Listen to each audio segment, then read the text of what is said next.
ಎಲ್ರಿಗೂ ನಮಸ್ಕಾರ.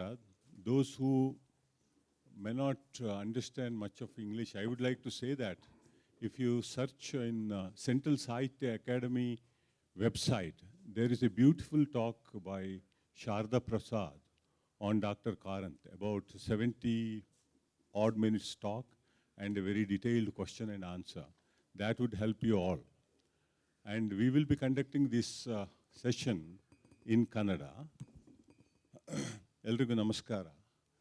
ಕಾರಂತರ ಬಗ್ಗೆ ಕನ್ನಡ ವಿಮರ್ಶೆ ಇತ್ತೀಚೆಗೆ ಮಾಡ್ತಾ ಇರುವಂಥ ಹೊಸ ಚಿಂತನೆ ಏನು ಅಂದರೆ ಕಾರಂತರೊಬ್ಬರು ನಾಗರಿಕತೆಯ ಕಥನಕಾರ ಅಂತ.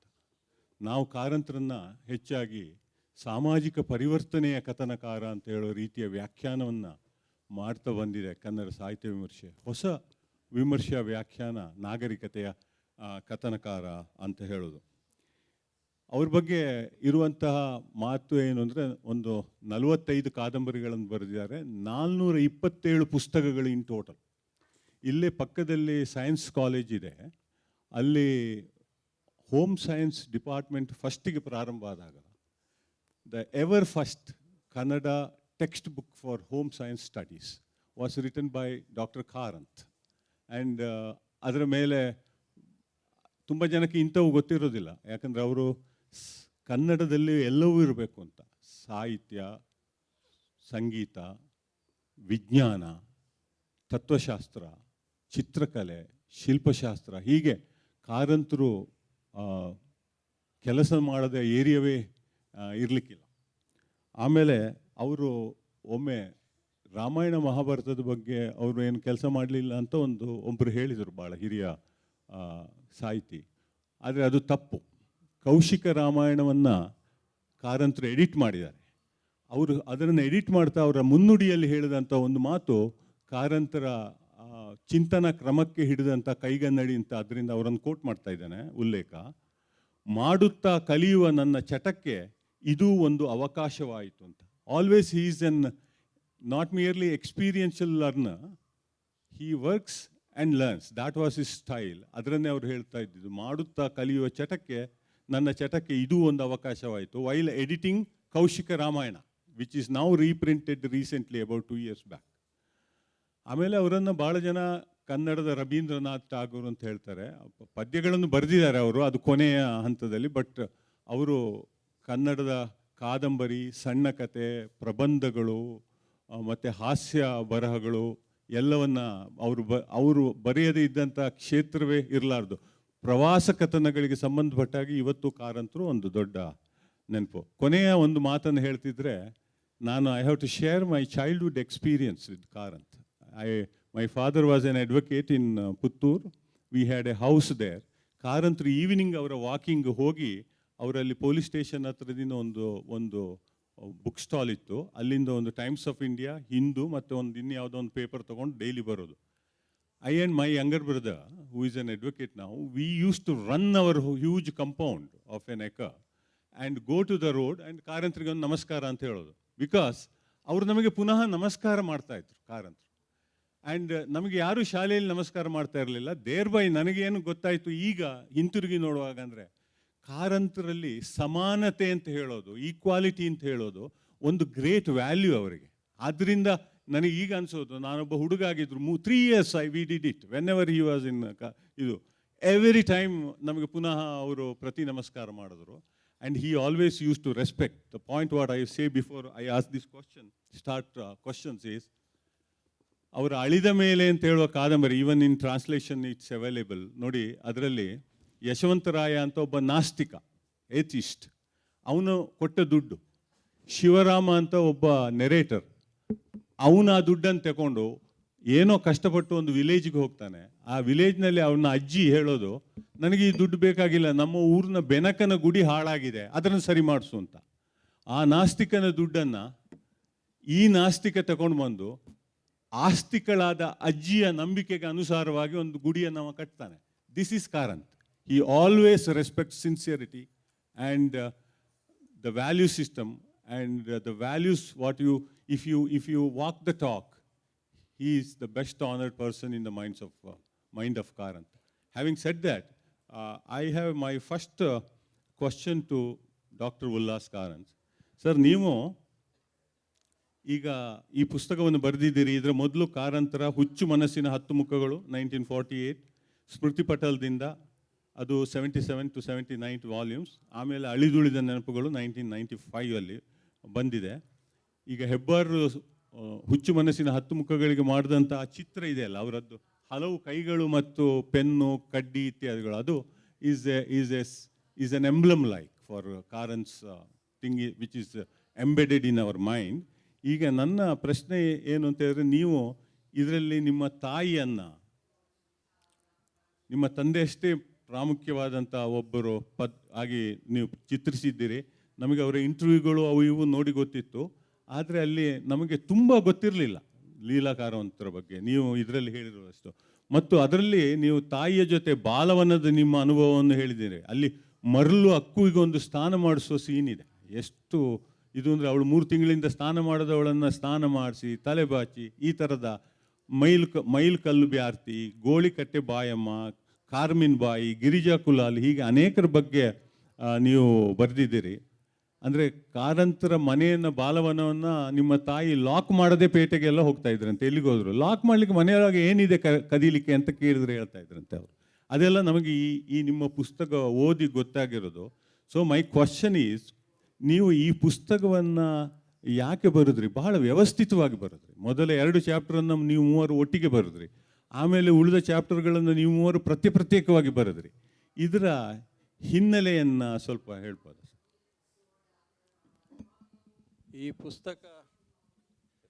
ಈ ಪುಸ್ತಕ ಅವ್ರು ಬದುಕಿರುವಾಗ ಬರೀಲಿಕ್ಕೆ ಸಾಧ್ಯ ಇಲ್ಲ. ನಾವು ಹೆದರ್ತಿದ್ದೇವೆ ಅವ್ರಿಗೆ ಸ್ವಲ್ಪ.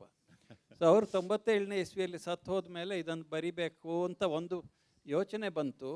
ಆಗ ನಾವು ಅನೇಕ ಜನರೊಟ್ಟಿಗೆ ಮಾತಾಡಿ ಅದನ್ನೊಂದು ಬರೀಲಿಕ್ಕೆ ಶುರು ಮಾಡಿದೆವು. ಅದನ್ನು ಟೇಪ್ ಮಾಡಿದರು ಇಬ್ಬರು ಪತ್ರಕರ್ತರು.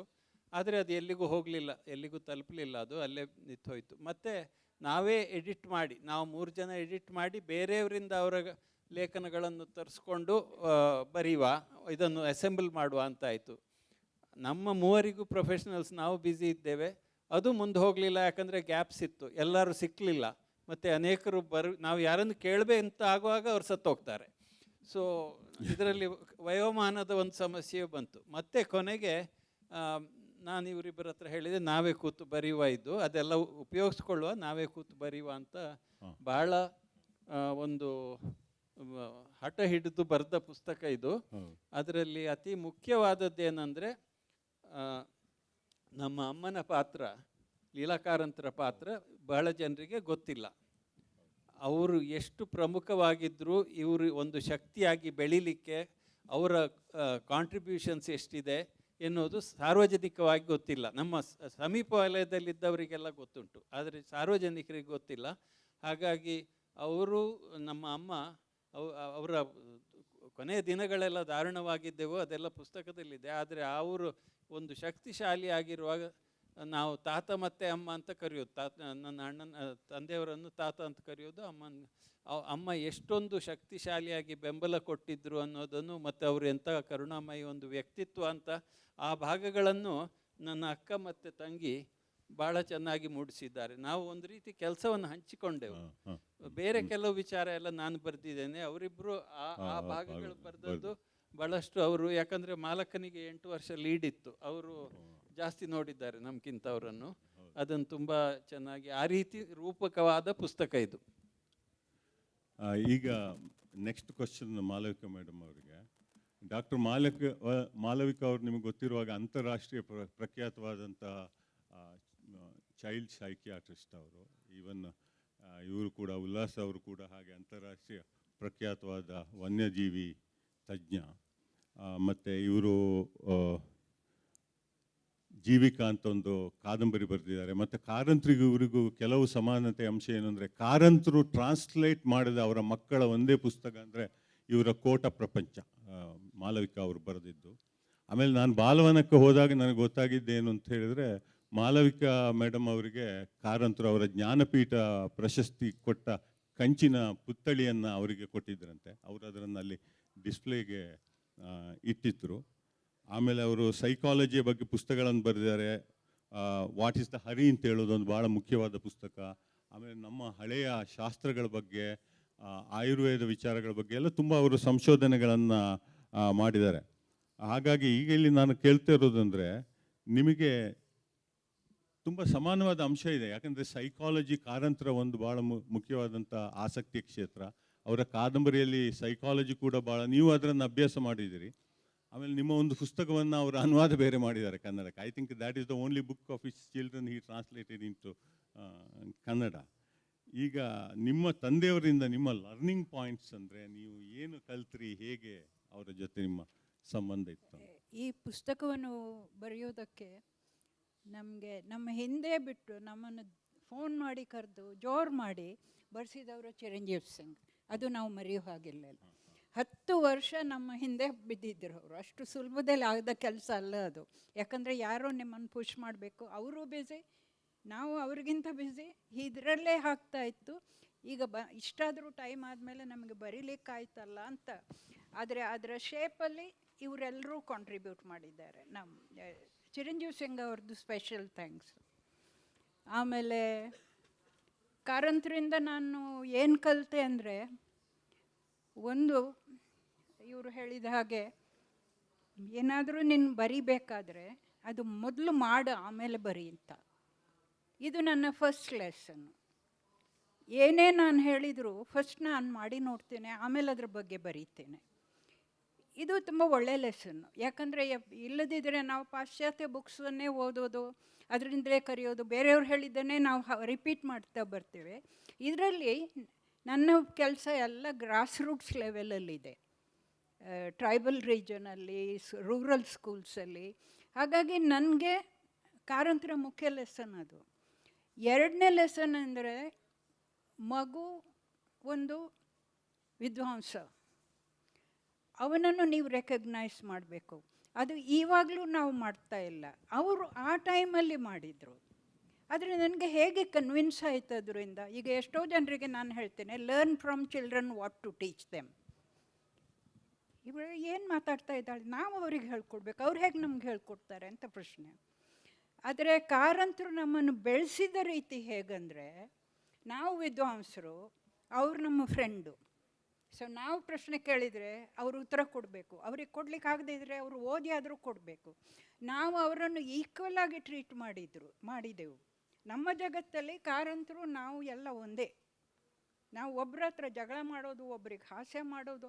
ಅವರು ಯಾವತ್ತೂ ನಾನು ನಿಮ್ಮ ತಂದೆ ನಾನು ಹೇಳಿದ ಹಾಗೆ ನೀವು ಕೇಳಬೇಕು ಅಂತ ಹೇಳಿಲ್ಲ. ಆ ಇಂಡಿಪೆಂಡೆನ್ಸ್ ಕೊಟ್ಟಿದ್ದರು. ಮತ್ತು ನಮ್ಮ ಕ್ರಿಯೇಟಿವಿಟಿಯ ಸೋರ್ಸ್ ಅವರು. ಹೀ ಲರ್ನ್ಡ್ ಫ್ರಮ್ ಅಸ್, ಅದು ಟ್ರೂ. ಹಾಗಾಗಿ ನನ್ನ ಕನ್ವಿಕ್ಷನ್ ಅದೇನೆಂದರೆ, ನಾವು ಮಕ್ಕಳಿಂದ ಕಲಿಬೇಕು, ಆವಾಗ ನಮ್ಮಲ್ಲಿ ಪ್ರೋಗ್ರೆಸಿವ್ ವಿಸ್ಡಮ್ ಬರ್ತದೆ. ಅಷ್ಟಕ್ಕೆ ಅದನ್ನು ನನಗೆ ಹೇಳ್ಕೊಡ್ಬೇಕಾದ್ರೆ ನಮ್ಮನ್ನು ಶಾಲೆಗೆ ಕಳಿಸದೆ ಮನೆಯಲ್ಲೇ ಬೆಳೆಸಿದ್ರು. ನಾವು ಆಟ ಆಡಿಕೊಂಡೇ ಇದ್ದೆವು, ನಾವು ಶಾಲೆಗೆ ಹೋಗಿಲ್ಲ. ಎಷ್ಟೋ ಜನ ಕೇಳ್ತಾರೆ, ಅವರಿಗೆಲ್ಲ ಇಲ್ಲಿಟ್ರೇಟ್ ಮಕ್ಕಳೇ ಇದ್ದಾರಾ ಅಂತ. ಯಾಕಂದರೆ ನಮ್ಮನ್ನು ಶಾಲೆಗೆ ಕಳಿಸಿರಲಿಲ್ಲ. ಹಾಗಾದರೆ ನಾವು ಹೇಗೆ, ಈಗ ನಾವು ಏನಾಗಿದ್ವೋ ಅದು ಶಾಲೆಯಿಂದ. ಅವರೇ ಹೇಳ್ತಾಯಿದ್ರು, ಶಾಲೆಗಳು ಅಂದರೆ ಟಾರ್ಚರ್ ಚೇಂಬರ್ಸ್ ಅಂತ. ಅವರಿಗೆ ಶಾಲೆಗಳು ಅಂದರೆ ಕಂಡ್ರೆ ಆಗ್ತಿರಲಿಲ್ಲ. ಅವರ ಜೀವಮಾನ ಇಡೀ ಅವರು ಶಾಲೆಗೆ ಹೋಗಿ ಇದೇ ಮಾತು ಹೇಳ್ಕೊಡ್ತಾಯಿದ್ರು, ಮಕ್ಕಳು ನಿಮಗಿಂತ ಜಾಸ್ತಿ ಕ್ರಿಯೇಟಿವ್ ಇದ್ದಾರೆ, ಅವರಿಂದ ನೀವು ಕಲೀರಿ ಅಂತ. ಹಾಗಾಗಿ ನಾನು ಇದನ್ನು ಕಲ್ತದ್ರಿಂದ ನನಗೆ ಬೇರೆಯವ್ರಿಗೆ ಕನ್ವಿನ್ಸ್ ಮಾಡುವ ಸ್ಟೇಜಲ್ಲಿ ಈಗ ಬರೀಲಿಕ್ಕಾಗ್ತಾ ಇದೆ. ಫಸ್ಟ್ ನಾನು ಟೆಕ್ನಿಕಲ್ ಬುಕ್ಸೇ ಬರೆದೆ. ನೋಡಿದ್ರೆ ಯಾರೂ ಓದೋದಿಲ್ಲ ಟೆಕ್ನಿಕಲ್ ಬುಕ್ಸು. ಈಗ ನಾನು ಕತೆ ಪುಸ್ತಕ, ಮಕ್ಕಳ ಕತೆ ಪುಸ್ತಕ, ಯಾವುದು ಶಾಲೆಯಲ್ಲಿ ಅಗತ್ಯ ಇದೆಯೋ ಅದನ್ನು ನಾನು ಬರೀತೇನೆ. ಹಾಗಾಗಿ ನನಗೆ ಚೈಲ್ಡ್ ಈಸ್ ಯೋರ್ ಟೀಚರ್ ಅಂತ ಹೇಳುವ ಕಾನ್ಸೆಪ್ಟನ್ನು ನಮಗೆ ಡೆಮಾನ್ಸ್ಟ್ರೇಟ್ ಮಾಡಿ ತೋರಿಸಿದ್ರು ಅವರು. Thank you. ಕ್ಷಮಾ ಮೇಡಮ್, ಅವರಿಗೊಂದು ಪ್ರಶ್ನೆ. ಕಾರಂತರು ನೃತ್ಯ ಮತ್ತು ನಾಟಕ ಎರಡರಲ್ಲೂ ಭಾಳ ಆಸಕ್ತಿ ಇದ್ದವರು. ಅನೇಕ ನಾಟಕಗಳನ್ನು ಬರೆದಿದ್ದಾರೆ, ಅನೇಕ ನಾಟಕಗಳನ್ನು ಆಡಿದ್ದಾರೆ. ಅವರ ನಾಟಕಗಳ ಬಗ್ಗೆ ಕನ್ನಡ ಸಾಹಿತ್ಯ ಇನ್ನೂ ಅಧ್ಯಯನವನ್ನು ಮಾಡಬೇಕಾಗಿದೆ. ಅವರ ಒಂದು ನಾಟಕ ಮುಕ್ತದ್ವಾರದಲ್ಲಂತೂ ಒಬ್ಬ ಸೈಂಟಿಸ್ಟ್ ಇಸ್ ದ ಪ್ರೊಟಾಗನಿಸ್ಟ್.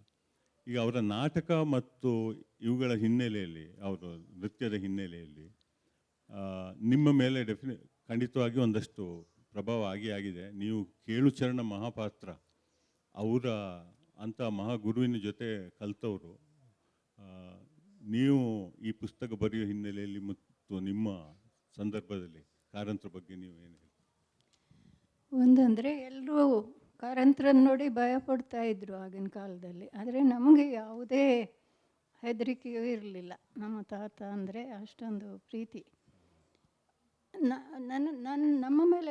ನನ್ನ ಮೇಲೆ ಭಾಳ ಇನ್ಫ್ಲುಯೆನ್ಸ್ ಆದದಂದರೆ, ನಾವನ್ನು 6ನೇ ಕ್ಲಾಸ್ವರೆಗೂ ಸ್ಕೂಲಿಗೆ ಕಳಿಸಲಿಲ್ಲ. ಮನೆಯಲ್ಲೇ 1 ಗಂಟೆ ಯಾರಾದರೂ ಟೀಚರ್ ಬಂದು ಸ್ವಲ್ಪ ಪಾಠ ಹೇಳಿಕೊಡ್ತಾಯಿದ್ರು. ಬಾಲವನ, ನಾವು ಹುಟ್ಟಿ ಬೆಳೆದ ಬಾಲವನ ಒಂದು ವಿಶೇಷವಾದ ಜಾಗ. ಯಾಕಂದರೆ ಅದು ಒಂದು ಸದಾ ಹರಿದ್ವರ್ಣದ ಇದು ಏನು ಜೈವಿಕ ವನವೂ ಹೌದು, ಚಿಟ್ಟೆ ವನವೂ ಹೌದು, ಪಕ್ಷಿ ವನವೂ ಹೌದು.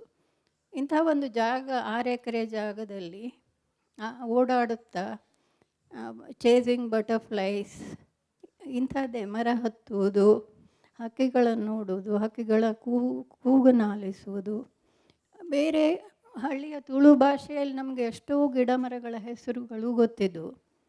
ಇಂಥ ಒಂದು ಜೈವಿಕ ವನದಲ್ಲಿ ಪ್ರಕೃತಿಯೇ ನಮ್ಮ ಮೊದಲ ಪಾಠಶಾಲೆ ಅಂತ ಹೇಳ್ಬೋದು. ಆಟವಾಡಿಯೇ ನಾವು ಎಷ್ಟೋ ವಿಷಯಗಳನ್ನು ಕಲಿತುಕೊಂಡೆವು ನಿಸರ್ಗದಿಂದ. ಬೇರೆ ಮಕ್ಕಳು ಈಗ LKG UKGಯಿಂದಲೇ ಟಾರ್ಚರ್ ಮಾಡಿಬಿಡ್ತಾರೆ. 4 ಗೋಡೆಗಳ ಮಧ್ಯೆ ಮಕ್ಕಳನ್ನು ಕೂತ್ಕೊಳ್ಳಿಸ್ತಾರೆ. ನಮ್ಮ ತಂದೆ ತಮಾಷೆಯಾಗಿ ಚಿಕ್ಕ ಮಕ್ಕಳನ್ನು ನೋಡಿ, ನೀವು ಎಷ್ಟು KG ಅಪ್ಪ ಅಂತ ಕೇಳ್ತಿದ್ರು. ಹೀಗೆ ನಮ್ಮನ್ನು ಹಾಗೆ ಫ್ರೀ ಬಿಟ್ಟು, ನಮ್ಮ ಅಣ್ಣ ಹೇಳ್ತಾರೆ ನಮಗೆ ಡಿಸಿಪ್ಲಿನ್ ಇರಲಿಲ್ಲ ಅಂತ. ಆದರೆ ಮುಂದೆ ಹೋಗ್ತಾ ಡಿಸಿಪ್ಲಿನ್ ಬಂತು. ನಾವು ಕಾಡು ಮಕ್ಕಳ ಹಾಗೆ, ಕಾಡಿನ ಮಕ್ಕಳ ಹಾಗೆ ಇದ್ದೆವು. ಆದರೆ ಎಲ್ಲ ಗಿಡ ಮರಗಳು, ಹಕ್ಕಿಗಳು, ಚಿಟ್ಟೆಗಳು ಇವುಗಳನ್ನೆಲ್ಲ ನೋಡಿ ಅವುಗಳ ಹೆಸರು, ತುಳು ಭಾಷೆಯಲ್ಲಿ ಮರಗಿಡಗಳ ಹೆಸರು ಎಲ್ಲವನ್ನು ಕಲಿತಿದ್ದೆವು. ಇವತ್ತಿಗೂ ಬಾಲವನದಲ್ಲಿ ಒಂದು ಟ್ರೆಕ್ಕಿಂಗ್ ಪಾತ್ ಇದೆ 6 ಎಕರೆ ಜಾಗದ ಸುದ್ದಿ. ಮುಕ್ಕಾಲ್ವಾಸಿ ಜಾಗವನ್ನು ನಾವು ಸದಾ ಹರಿದ್ವರ್ಣದ ಜೈವಿಕ ವನವಾಗಿಯೇ ಬಿಟ್ಟಿದ್ದೇವೆ, ಆರ್ಟಿಫಿಷಿಯಲ್ ಗಾರ್ಡನ್ ಮಾಡಲಿಲ್ಲ. ನನ್ನ ಜೀವನದಲ್ಲಿ ಬಹಳ ಒಂದು ಸಮಾಧಾನ ಕೊಟ್ಟ ಒಂದು ವಿಷಯ ಅಂದರೆ ಆ ಜೈವಿಕ ವನವನ್ನು ಉಳಿಸುವುದು ಮತ್ತು ಸೈಂಟಿಫಿಕ್ ರೆಸ್ಟೋರೇಷನ್, ವೈಜ್ಞಾನಿಕ ರೀತಿಯಲ್ಲಿ ಈ ಚಾರಿತ್ರಿಕ ಕಟ್ಟಡಗಳು, ಕಾರಂತರ ಅಧ್ಯಯನ ಕೊಠಡಿ, ಕಾರಂತರ ಮನೆ, ಅದು ಸಿಮೆಂಟ್ಲೆಸ್ ಆರ್ಕಿಟೆಕ್ಚರ್, ಬಡಿದು ಮಾಡಿದ ಮಣ್ಣು, ಮುರಕಲ್ಲು ಹಾಗೂ ಸುಣ್ಣದ ಗಾರೆಯಿಂದ ಕಟ್ಟಿದ ಮನೆಯನ್ನು ಅದೇ ರೀತಿ ಇಂಟ್ಯಾಕ್ಟ್ ಸಂಸ್ಥೆಯವರು ಕಟ್ಟಿಕೊಟ್ರು. ಈಗ ಅವರ ಹರ್ಷ ಮುದ್ರಣಾಲಯ, ಮೊದಲದು ಬಾಲವನ ಪಾಠಶಾಲೆಯಾಗಿತ್ತು, ಅದನ್ನು ಈಗ ತಾನೇ ರೆಸ್ಟೋರೇಷನ್ ಮುಗಿದಿದೆ. ಅಲ್ಲಿ ಈಗ ಕಾರಂತ ಸ್ಮೃತಿ ಭವನ, ಅವರ ಪುಸ್ತಕಗಳ ಡಿಸ್ಪ್ಲೇ, ಅವರು ಯಕ್ಷಗಾನದ ಮೇಲೆ ಮಾಡಿದ ಕೆಲಸ ಎಲ್ಲವನ್ನು ಒಂದು ಚೆನ್ನಾಗಿ ಜನರಿಗೆ ತಿಳಿಸಿಕೊಡುವ ಹಾಗೆ ಮಾಡಬೇಕಂತಿದೆ. ರೆಸ್ಟೋರೇಷನ್ 3 ಬಿಲ್ಡಿಂಗ್ಗಳದ್ದು ಕಂಪ್ಲೀಟ್ ಆಗಿದೆ. ಕೆಲವರು ಹೇಳ್ತಾರೆ ಏನಪ್ಪ ಇದು ಬಾಲವನದಲ್ಲಿ ಕಾಡು ಬೆಳೆಸಿ, ಇತ್ತೀಚೆಗೆ ಒಬ್ಬರು ಜರ್ನಲಿಸ್ಟ್ ಬಾಲವನದಲ್ಲಿ ಕತ್ತಲೆಯೋ ಕತ್ತಲೆ, ಕುಪ್ಪಳಿಯಲ್ಲಿ ಬೆಳಕು ಅಂತ ಬರೆದಿದ್ದಾರೆ. ಹಾಗೇನಿಲ್ಲ, ನಾನು ಅದು ಓದಿದ ಮೇಲೆ ಹೋಗಿ ನೋಡಿ ಬಂದೆ. ನ್ಯಾಚುರಲಿ ಬೆಳೆದ ಮರ ಗಿಡಗಳನ್ನು ನೋಡಿದರೆ ಜನರಿಗೆ ಇದನ್ನು ಕಡಿದು ಏನಾದರೂ ಇಂಗ್ಲೀಷ್ ಲಾನ್ ಬೆಳೆಸುವ, ಆರ್ಟಿಫಿಷಿಯಲ್ ಹೂಗಳನ್ನು ಬೆಳೆಸುವ ಅನಿಸ್ತದೆ. ಅದು ನನ್ನ ಜೀವನದಲ್ಲಿ ಬಹಳ ನನಗೆ ಸಂತೋಷ ಕೊಟ್ಟದ. ಆ 3 ಚಾರಿತ್ರಿಕ ಬಿಲ್ಡಿಂಗ್ಗಳನ್ನು ಬಾಲವನದ ಜೈವಿಕ ವನವನ್ನು ಉಳಿಸಿಕೊಟ್ಟದು. ಹಾಗೂ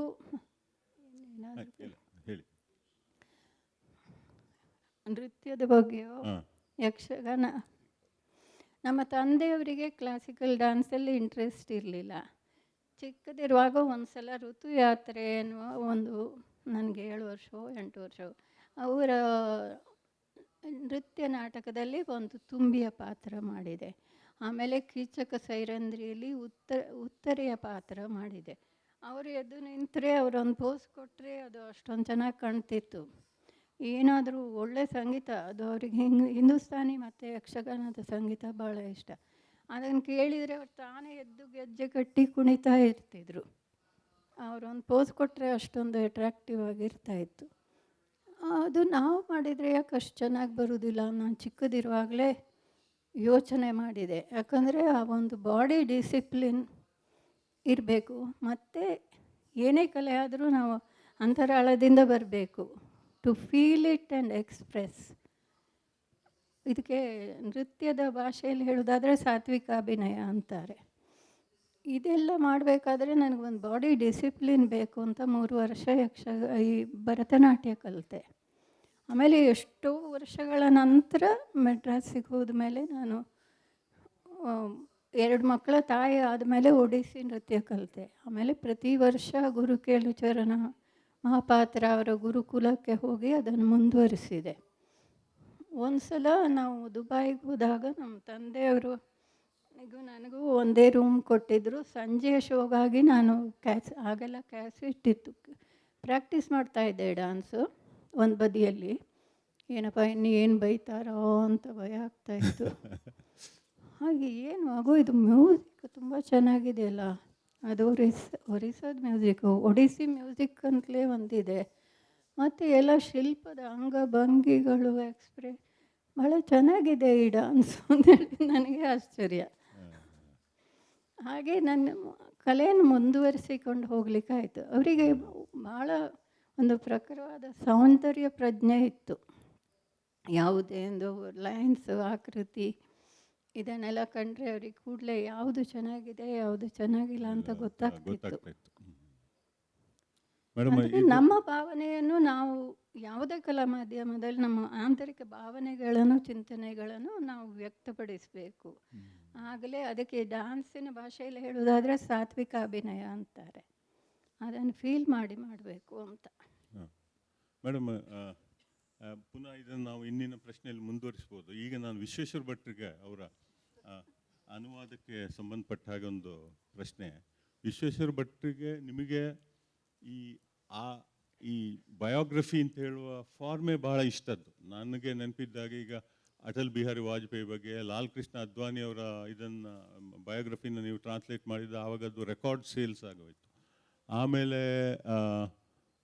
ನನಗೆ ನೆನಪಿರುವ ಹಾಗೆ ಅಬ್ದುಲ್ ಕಲಾಂ ಅವರ ಬಗ್ಗೆ, ಆಮೇಲೆ ಕ್ಯಾಪ್ಟನ್ ಗೋಪಿನಾಥ್ ಅವರ ಬಗ್ಗೆ ಎಲ್ಲ ನೀವು ಮಾಡಿದ್ದೀರಿ, ಅನುವಾದಗಳನ್ನು, ಬಯೋಗ್ರಫಿನ ಬರೆದಿದ್ದೀರಿ. ಈ ಕಾರಂತರ ಸುಳಿಯಲ್ಲಿ ಈ ಟೈಟಲ್ ನೀವು ಗ್ರೋಯಿಂಗ್ ಅಪ್ ಕಾರಂತಿ ಕೊಟ್ಟಿದ್ದೀರಿ. ಇದನ್ನು ಸಿಲೆಕ್ಟ್ ಮಾಡಬೇಕು ಅಂತ ನಿಮಗೆ ಯಾಕೆ ಅನಿಸಿತ್ತು? ಇದರ ಹಿನ್ನೆಲೆ ಏನು? ಬಹುಶಃ ಇಲ್ಲಿ ಇರುವ ಎಲ್ಲರ ಹಾಗೆ ನನಗೂ ಕೂಡ ಕಾರಂತರ ಬಗ್ಗೆ ಆರಂಭದಿಂದನೂ ಕೂಡ ಒಂದು ರೀತಿಯ ಒಬ್ಸೆಷನ್ ಇತ್ತು. ನಾನು 5ನೇ ಕ್ಲಾಸ್ನಲ್ಲಿ ಇರುವಾಗ ನನ್ನ ತಾತನಿಗೆ ಸಿರ್ಸಿಯ ಒಂದು ಹಳ್ಳಿಯಲ್ಲಿ ನನ್ನ ತಾತನಿಗೆ ಅವರಿಗೆ ಕಣ್ಣು ಕಾಣ್ತಾ ಇರಲಿಲ್ಲ. ಹೀಗಾಗಿ ನಾವೇ ಅವರಿಗೆ ಪತ್ರಿಕೆಯನ್ನು, ಪುಸ್ತಕಗಳನ್ನು, ಕಾದಂಬರಿಗಳನ್ನು ಓದಿ ಹೇಳಬೇಕಾಗ್ತಿತ್ತು. ಅವರಿಗೆ ಕಾರಂತರ ಕಾದಂಬರಿ ಅಂತಂದರೆ ವಿಪರೀತವಾದಂಥ ಒಂದು ಗೀಳಿತ್ತು ಅವರಿಗೆ. ಹೀಗಾಗಿ ಅವರು ಮನೆಯಲ್ಲಿ ಕಾರಂತರ ಎಲ್ಲ ಪುಸ್ತಕಗಳನ್ನು ಕೂಡ ತಂದಿಟ್ಕೊಂಡಿದ್ದರು, ಆದರೆ ಓದಲಿಕ್ಕೆ ಆಗ್ತಾ ಇರಲಿಲ್ಲ. ನಾನು ಅವರಿಗೆ ಜೋರಾಗಿ ದೊಡ್ಡದಾಗಿ ಅವರಿಗೆ ಓದಿ ಹೇಳಬೇಕಾಗ್ತಿತ್ತು. ನಮಗೆ ಆರಂಭದಲ್ಲಿ ಅದು ಒಂದು ರೀತಿ ವಾಚನ ಕ್ರಿಯೆಯಷ್ಟೇ ಆಗಿತ್ತು, ಆದರೆ ನಿಧಾನವಾಗಿ ಅದು ಒಂದು ರೀತಿ ಕಾರಂತರ ಪುಸ್ತಕಗಳಲ್ಲಿ ನಮಗೆ ಆಸಕ್ತಿ ಬರ್ತಾ ಹೋಯಿತು ಅಂತ. ಹೀಗಾಗಿ ನಾನು SLC ಮುಗಿಸುವ ಹೊತ್ತಿಗೆ ಕಾರಂತರು ಅಲ್ಲಿ ತನಕ ಬರೆದಂಥ ಎಲ್ಲ ಪುಸ್ತಕಗಳನ್ನು ಕೂಡ ಓದುವಂಥ ಒಂದು ಅವಕಾಶ ನನ್ನ ಅಜ್ಜನಿಂದ ನನಗೆ ಪ್ರಾಪ್ತ ಆಗಿತ್ತು. ಹೀಗಾಗಿ ಕಾರಂತರು ನನಗೆ ಯಾವತ್ತೂ ನಮ್ಮ ಮನಸ್ಸಿನಲ್ಲಿ, ಯೋಚನೆಯಲ್ಲಿ ಅವರ ಕೃತಿಗಳ ಮೂಲಕ ಹಾಸುಹೊಕ್ಕಾದಂಥವರು. ನಂತರ ನಾನು ಕಾಲೇಜ್ ಓದುವಂಥ ಒಂದು ಸಂದರ್ಭದಲ್ಲಿ ನಾನು ಧಾರವಾಡಕ್ಕೆ ಬಂದೆ. ಧಾರವಾಡದಲ್ಲಿ 83ರಲ್ಲಿ ನನಗೆ ಶಿವರಾಮ್ ಕಾರಂತರನ್ನು ಖುದ್ದಾಗಿ ಭೇಟಿ ಮಾಡುವಂಥ ಒಂದು ಅವಕಾಶ ಸಿಕ್ತು. ಅವರು ಗೀತಾ ಕುಲಕರ್ಣಿಯವರ ಮನೆಯಲ್ಲಿ ವಿದ್ಯಾಗಿರಿಯಲ್ಲಿ ಬಂದು ಉಳ್ಕೊಳ್ತಾ ಇದ್ದರು. ನಾನು ಅಲ್ಲಿಂದ ಕೇವಲ ಒಂದು 200-300 ಮೀಟರ್ ದೂರದಲ್ಲಿ ನನ್ನ ರೂಮ್ ಇತ್ತು. ನಾನು ಹೀಗಾಗಿ ಕಾರಂತರು ಅಲ್ಲಿಗೆ ಬರುವಂಥ ವಿಷಯ ನಮಗೆ ಗೊತ್ತಾಗ್ತಾ ಇತ್ತು. ಆ ಸಂದರ್ಭದಲ್ಲಿ ಅವರನ್ನು ಗೀತಾ ಕುಲಕರ್ಣಿಯವರ ಮನೆಯಲ್ಲಿ ಅನೇಕ ಸಲ ಭೇಟಿ ಮಾಡಿದ್ದುಂಟು. ಹಾಗೆ ವಿದ್ಯಾಗಿರಿಯಲ್ಲಿ ವಾಕ್ ಮಾಡುವಾಗಲೂ ಕೂಡ ಅನೇಕ ಸಲ ಕಾರಂತರನ್ನ ಭೇಟಿ ಮಾಡಿದ್ದುಂಟು. ನಂತರ ನಾನು ಗ್ರೋಯಿಂಗ್ ಅಪ್ ಕಾರಂತ್ ಪುಸ್ತಕವನ್ನು ನನಗೆ ಉಲ್ಲಾಸ್ ಅವರು ಕಳಿಸ್ಕೊಟ್ರು. ಆ ಪುಸ್ತಕವನ್ನು, ಈ ರೀತಿಯಾದಂಥ ಒಂದು ಹೊಸ ಪುಸ್ತಕ ಬರೆದಿದ್ದೀವಿ ಅಂತ. ನಾನು ಪ್ರಾಯಶಃ ಯಾವುದೇ ಪುಸ್ತಕವನ್ನೇ ಆದರೂ ಕೂಡ 1-2-3 ದಿವಸಗಳಲ್ಲಿ ಓದುವಂಥ ಒಂದು ಹವ್ಯಾಸ. ಆದರೆ ಕಾರಂತರ ಬಗ್ಗೆ ಇವರು 3 ಬರೆದಂಥ, ಅವರ ಮಕ್ಕಳು ಬರೆದಂಥ ಪುಸ್ತಕ ಅಂತ ಅಂದ್ಕೊಳ್ಳೆ ಸಹಜವಾದಂಥ ಒಂದು ಆಸಕ್ತಿಯಿಂದ ನಾನು ಓದಲಿಕ್ಕೆ ಶುರು ಮಾಡಿದೆ. ಬಹುಶಃ 2-3ನೇ ಸಿಟ್ಟಿಂಗ್ನಲ್ಲೇ ನಾನು ಓದಿ ಮುಗಿಸಿದೆ ಅಂತ. ನನಗೆ ಅವಾಗ ಬಲವಾಗಿ ಅನ್ನಿಸ್ತು, ಮೂವರು ಕೂಡ ಕಾರಂತರ ಮಕ್ಕಳಾಗಿ ಇವರು ಮೂವರು ಕನ್ನಡದಲ್ಲೇ ಬರೆದಿದ್ದರೆ ಚೆನ್ನಾಗಿತ್ತು, ಅದನ್ನು ಇಂಗ್ಲೀಷಿಗೆ ಯಾರಾದರೂ ಟ್ರಾನ್ಸ್ಲೇಟ್ ಮಾಡಿದ್ರೆ ಚೆನ್ನಾಗಿತ್ತು ಅಂತ ನಾನು ಅಂದ್ಕೊಳ್ತಾ ಇದ್ದೆ. ಇಂಥ ಒಂದು ಅದ್ಭುತವಾದಂಥ ಒಂದು ಪುಸ್ತಕ ಕನ್ನಡದಲ್ಲಿ ಬರಲೇಬೇಕು ಅಂತೇಳಿ ನನಗನ್ನಿಸ್ತು. ಹೀಗಾಗಿ ನಾನು ತಕ್ಷಣ ಉಲ್ಲಾಸ್ ಹತ್ರ ಹೇಳಿದೆ, ಉಲ್ಲಾಸ್, ನಾನು ಇದನ್ನು ಕನ್ನಡದಲ್ಲಿ ಅನುವಾದ ಮಾಡಬಹುದಾ? ಅವರು ಧಾರಾಳವಾಗಿ ಅದಕ್ಕೆ ಅನುಮತಿಯನ್ನು ಕೊಟ್ಟರು, ಮತ್ತು ಅದಕ್ಕೆ ಬೇಕಾದಂಥ ಎಲ್ಲ ವ್ಯವಸ್ಥೆಯನ್ನು ಕೂಡ ಪಬ್ಲಿಷರ್ ಹತ್ರಿಂದ ಮಾಡಿ ಕೊಟ್ಟರು.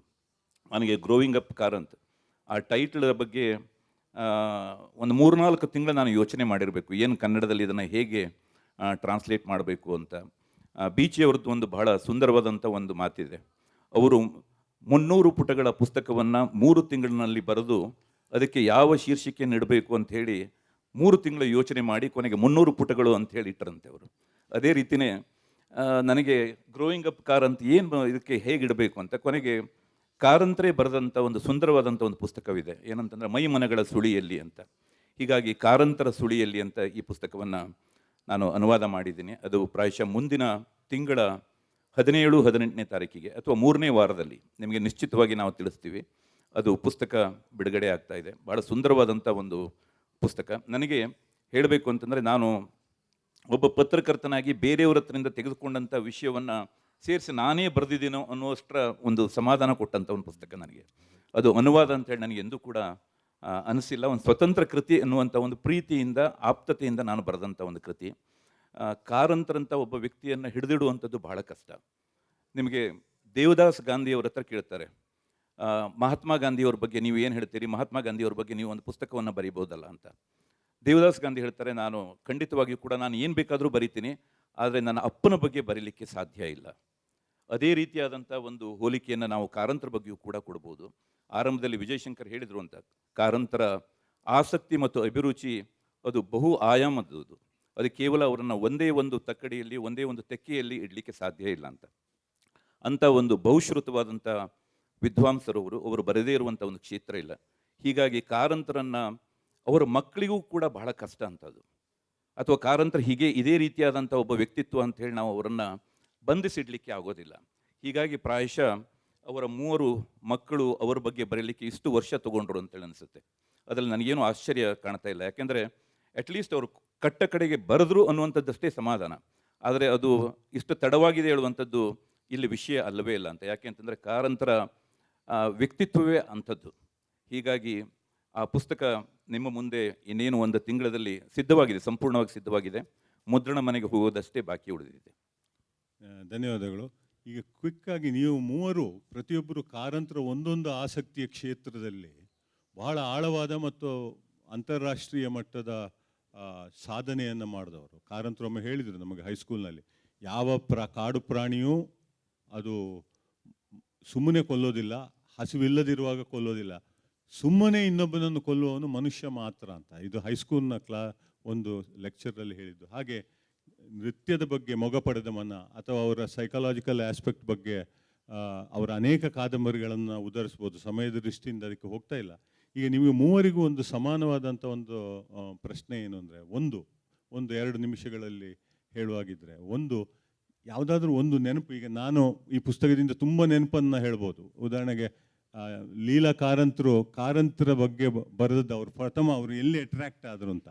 ಅವರು ಆ ಪೇಪರನ್ನು ಅವರು ಕಿರೀಟ ಮಾಡಲಿಕ್ಕೆ ನಾಟಕದ ಬಣ್ಣದ ಬೇಗಡೆ ಪೇಪರನ್ನು ಕಟ ಕಟ ಕಟ ಅಂತ ಚೂರು ಹಿಡಿದು ಹಿಂಗೆ ಕಟ್ ಮಾಡ್ತಾ ಇದ್ದಾಗ ಆ ಬೆರಳುಗಳು ಹೇಗೆ ಲವಲವಿಕೆಯಿಂದ ನೃತ್ಯ ಮಾಡ್ತಾ ಇದ್ದು ಅಂತ ಬರೆದಿದ್ದಾರೆ.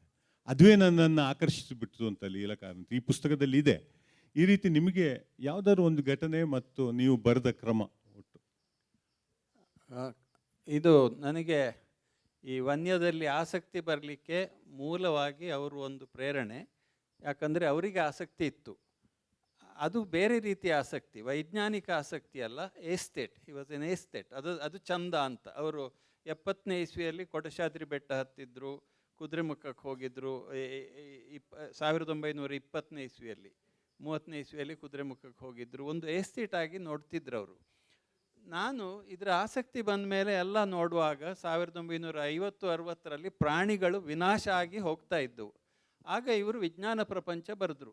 ಅದರಲ್ಲಿ ಜೀವನದಲ್ಲಿ ಬರೆದಿದ್ರು, ನಮ್ಮ ಮಲೆನಾಡಿನಲ್ಲಿ ಎಷ್ಟು ಕೊಂದರೂ ಮುಗಿಸದಿಷ್ಟು ಹುಲಿಗಳಿವೆ ಅಂತ. ಅದು ಪ್ರಿಂಟ್ ಬೇರೆ ಆಗಿತ್ತು.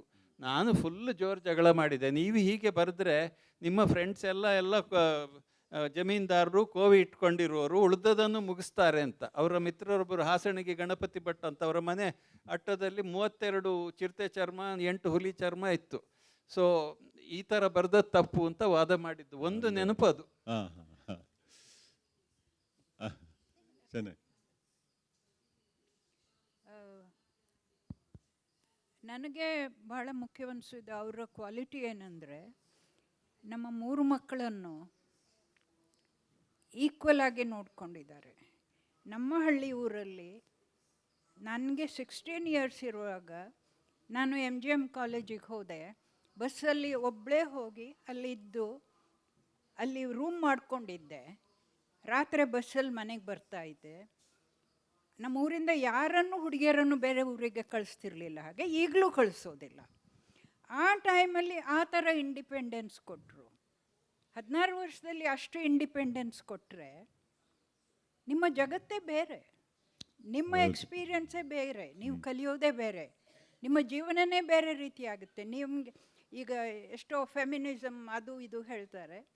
ಆದರೆ if the child, boy child or girl child is given the freedom to choose what they want in their lives at a very early age, they grow up differently, in a very different manner. So ನನಗೆ ಅದು ಒಂದು. The other is his traveling, penchant for traveling. He loved traveling, and I found traveling is as important for learning a skill, because when you travel, each place you go and find out things which you cannot learn at home or from books. So his penchant for ಕಾರಂತರ ಕಾಲಲ್ಲಿ ಚಕ್ರ ಇದೆ ಅಂತ ಎಲ್ಲ ಬರ್ತಾ ಇತ್ತು. So the chakra I have inherited. ನಾನು ಟಿಂಬಕ್ಟುಗೆ ಕೂಡ ಹೋಗಿ ಬಂದಿದ್ದೇನೆ. But what I learn there, ನಾನು ಏನು ಕಲಿತೆ ಅಲ್ಲಿ ಅಂತ ಹೇಳಿದರೆ, it's amazing. Each country tells you lot of things. Mongolia, Tibet, Machu Picchu. ಅಲ್ಲಿ ಹೋದರೆ ನಿಮ್ಗೆ ಗೊತ್ತಾಗುತ್ತೆ ಅದು ಏನು ಅಂತ. ಸುಮ್ಮನೆ ಯಾರಾದರೂ ಯೂಟ್ಯೂಬಲ್ಲಿ ನೋಡಿದ್ರೆ ಅಥವಾ ಕೇಳಿದರೆ ಅಥವಾ ಓದಿದರೆ ಆ ಸಂಸ್ಕೃತಿ ಏನು ಅಂತ ನಿಮ್ಗೆ ಅರ್ಥ ಆಗೋದಿಲ್ಲ. Thank you. ನೀವು ಹೇಳ್ತೀರಾ ಮೇಡಮ್ ನಿಮ್ಮ ಒಂದು learning? One memory of Karanth related to your dance. What one you said in the class ಅಲ್ಲಿ ಗಲ್ಫಿಗೆ ಹೋಗಿದ್ದಾಗ ಅಲ್ಲಿ ಅವ್ರು ನೋಡಿ ಇಷ್ಟು ಚೆನ್ನಾಗಿ ಮಾಡ್ತೀಯ ಅಂತ ಹೇಳಿದ್ರು. ಬೇರೆ ಏನಾದರೂ ನೀವು ಕಲ್ತಂತ ಒಂದು ಪಾಯಿಂಟ್ ಹೇಳೋದಿದೆ ಅಂತ ನೃತ್ಯಕ್ಕೆ ಸಂಬಂಧಪಟ್ಟಂಗೆ? ನೃತ್ಯಕ್ಕೆ ನಮ್ಮ ಆಂತರಿಕ ಭಾವನೆಗಳನ್ನು ಹೊರಗಿಡಬೇಕು, ಆಗಲೇ ಅದು ಸಾತ್ವಿಕ ಅಭಿನಯ ಆಗ್ತದೆ. ಮತ್ತು ಅವರದ್ದು ಒಂದು ಥಿಯರಿ ಅಂದರೆ ಫುಲ್ ಬಾಡಿಯನ್ನು ಯೂಸ್ ಮಾಡಿ ಎಕ್ಸ್ಪ್ರೆಸ್ ಮಾಡುವುದು. ಅವರಂತೂ ಬಹಳ ಡ್ರಾಮ್ಯಾಟಿಕ್ ಆಗಿ ಯಾವುದನ್ನಾದರೂ ತೋರಿಸ್ತಿದ್ರು. ನಾನು ಅದೇ ರೀತಿ ಮಾಡಿದರೆ ಅದು ಒಂಥರ ಕ್ಯಾರಿಕೇಚರ್ ಆಗ್ತದೆ. ನನ್ನ ಟೆಂಪರ್ಮೆಂಟ್ ಬೇರೆ, ನನ್ನ ಪರ್ಸ್ನಾಲಿಟಿ. ಆದರೆ ಒಂದು ಯಾವುದೇ ನಾನು ಎಕ್ಸಾಂಪಲ್ ಕೊಡೋದಂದರೆ 12ನೇ ಶತಮಾನದ ಭಕ್ತಿ ಪೊಯೆಟ್ ಜಯದೇವನ ಗೀತ ಗೋವಿಂದವನ್ನು ಬಹಳಷ್ಟು ಸ್ಟಡಿ ಮಾಡಿ ಅದನ್ನು ಅಭಿನಯ ಮೂಲಕ, ಡಾನ್ಸ್ ಮೂಲಕ ನಾನು ಬಹಳ ಇಷ್ಟಪಟ್ಟಿದ್ದೇನೆ. ಅದಕ್ಕೇನು ಈ ಆಂತರಿಕ ಚಿಂತನೆ ಹಾಗೂ ನಾವೇ ಫೀಲ್ ಮಾಡಿ ಎಕ್ಸ್ಪ್ರೆಷನ್ ಹೊರಗೆ ತಂದಾಗ ಸಾತ್ವಿಕ ಅಭಿನಯ ಬಹಳ ಅರ್ಥಪೂರ್ಣವಾಗಿರ್ತದೆ. ಸಾತ್ವಿಕ ಅಭಿನಯ ಬಹಳ ಅರ್ಥಪೂರ್ಣವಾಗ್ತದೆ ಅಂತ ನೀವು ಅಲ್ಲಿಂದ ಕಲ್ತಿದ್ದೀರಿ. ತಂದೆ ಹೇಳಿದಂದ್ರೆ ಪೂರ್ತಿ ಬಾಡಿಯನ್ನು ಉಪಯೋಗಿಸಬೇಕು. ಇದು ಬಹಳ ಮುಖ್ಯವಾದ ಮಾತು. ಮುಖದಲ್ಲಿ ದುಃಖವಾಗಲಿ, ಈರ್ಷೆ ಆಗಲಿ, ಕೋಪವಾಗಲಿ ನಾವು ಅದನ್ನು ಫೀಲ್ ಮಾಡಿದರೆ ಮಾತ್ರ. ಅಂದರೆ ಅವ್ರು ಹೇಳ್ತಾ ಇರೋದು ಮುಖದಲ್ಲಿ, ಕಣ್ಣಿನಲ್ಲಿ, ಇಡೀ ದೇಹದ ಆಂಗಿಕ So Ullas ಹೇಳ್ದ, I am much older than them. So when they were growing up, I was already grown up going to college. ಹಾಗಾಗಿ my perspective had to be Karanth and Leela Karanth's assistant. ಇವರನ್ನು control ಮಾಡಲಿಕ್ಕೆ so that way to me my experience was that of a person who is helping her parents. So my life I saw that I understood his difficulties because he had hard time with my elder brother who's no more. And he had lot, it's not that he had an easy life. He had more troubles than most people. Yes, yes. In his life, it was a very difficult life. ಈ So, ಪುಸ್ತಕವನ್ನ to me, ಅವರು I was more like, I was resonating with him in his difficulties. Yeah. That's my... I understand because ಈ ಪುಸ್ತಕದಲ್ಲಿ ಒಂದಿದೆ, ಅವು deep packet. ಅವರು ಹಾಸ್ಟೆಲ್ನಲ್ಲಿದ್ದಾಗ ನಿಮ್ಮ ತಾಯಿ ಬಂದು ಅವರಿಗೇನು ಹಣ ಕೊಡಲಿಕ್ಕೆ ಎಲ್ಲ ಕಿಸೆಯನ್ನು ಹುಡುಕಿ ಏನೋ ಒಂದು ಸ್ವಲ್ಪ ಸಿಕ್ಕೋದಷ್ಟೇ ಅಂತ ಹೇಳುವ. I mean we understand that. ಅಂದರೆ ಇದು ವಿಶ್ವೇಶ್ವರ ಭಟ್ರೆ, ಇದು ಇಷ್ಟರವರೆಗೆ ನಮಗೆ ಈ ಕುಟುಂಬದ ಒಂದು ಕಣ್ಣಿರಲಿಲ್ಲ ನೋಡಿ ಕಾರಂತರ ನೋಡಲಿಕ್ಕೆ. ಬೇರೆ ಸಾರ್ವಜನಿಕರು ಹೊರಗಿನವರು ಹೇಳಿದ್ದೆಲ್ಲ ಇತ್ತು. ಈಗ ಈ ಥರದ ಒಂದು ದೃಷ್ಟಿಕೋನ ನಮಗೆ ಅಲ್ಲಿ ಸಿಗಲಿಲ್ಲ. ಕೆಲವು ಬಹಳ ಆಪ್ತವಾದಂಥ ಘಟನೆಗಳು ಇದರಲ್ಲಿದ್ದಾವೆ. ಇದರನ್ನು ನೀವು ಅನುವಾದ ಮಾಡುವಾಗ ನಿಮ್ಮ ಒಟ್ಟು ಭಾವನೆ ಏನಿತ್ತು ಮತ್ತು ನಿಮಗೆ ಏನಾದರೂ ಕಷ್ಟ ಬಂದ ಅಥವಾ ನಿಮಗೆ ಏನಾದರೂ ತುಂಬ ಟೈಟಲ್ ಬಗ್ಗೆ ಹೇಳಿದರೆ ಉಳಿದ ಹಾಗೆ ಏನಾದರೂ ಅಂಶ ಇದೆ, ಎನಿ ಚಾಲೆಂಜಿಂಗ್ ಪಾಯಿಂಟ್ ಅಂತ? ಸಾಮಾನ್ಯವಾಗಿ ಆಟೋಬಯೋಗ್ರಫಿಯಲ್ಲಿ ಯಾರೇ ಬರೀಲಿ ಲಾಸ್ಟ್ ಚಾಪ್ಟರ್ ಈಸ್ ಮಿಸ್ಸಿಂಗ್ ಅಂತ ಹೇಳ್ತಾರೆ. ಲಾಸ್ಟ್ ಚಾಪ್ಟರ್ ಬರಲಿಕ್ಕೆ ಅವರೇ ಇರೋದಿಲ್ಲ. ಬಯೋಗ್ರಫಿಯಲ್ಲಿ ಅದಕ್ಕೆ ಅವಕಾಶ ಇದೆ.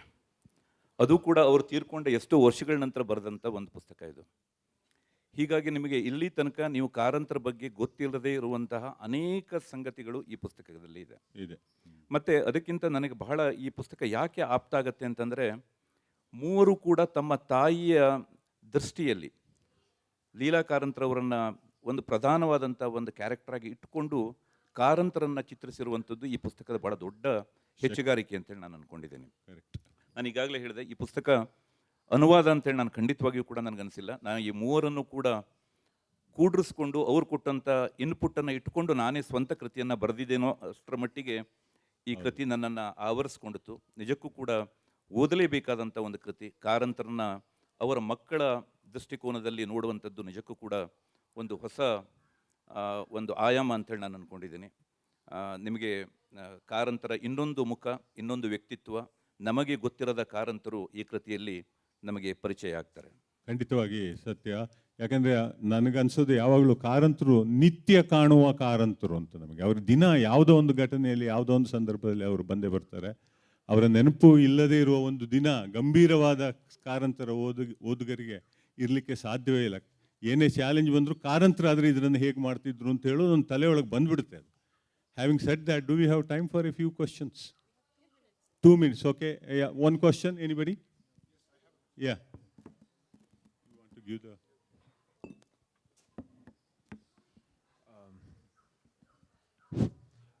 My question is to Malvika ma'am. We say that every child is a genius, and I mean only to go to school and become a fool.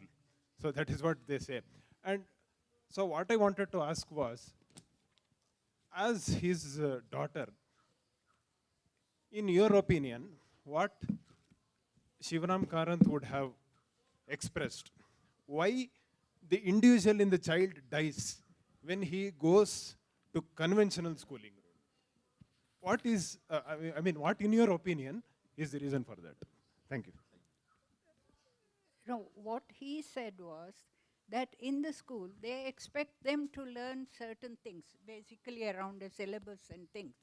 And they think the best way a child learns is by somebody instructing them to do things exactly like this, because they know better.